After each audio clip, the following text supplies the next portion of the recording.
Welcome to Luca and Miguel. Enjoy the video. You start by opening the sequence and selecting the clip you want to silence. This ensures you affect only the right media. Once selected, make sure audio and video are linked or unlinked as needed. Unlinking gives you precise control. If you need to remove audio from many clips, enable track select or shift select multiple clips to save time. This first step prevents accidental edits and sets up the timeline so the removal operation will be quick, reversible, and targeted. Now remove the audio.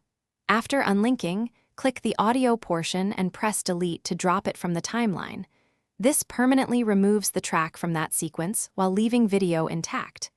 If you prefer non-destructive work, right-click and choose Disable to mute audio without deleting it, which lets you restore sound later.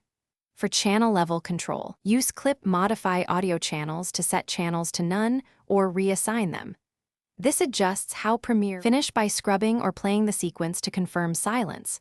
Make sure no muted tracks or nested sequences are reintroducing sound.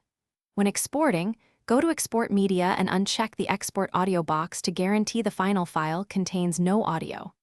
If you still hear sound, check for nested sequences, duplicated audio layers, or an enabled master track.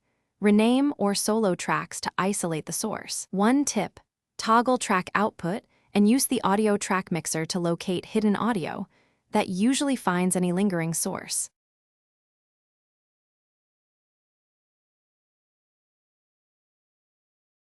Thanks for watching and please subscribe. It's the best investment you'll ever make.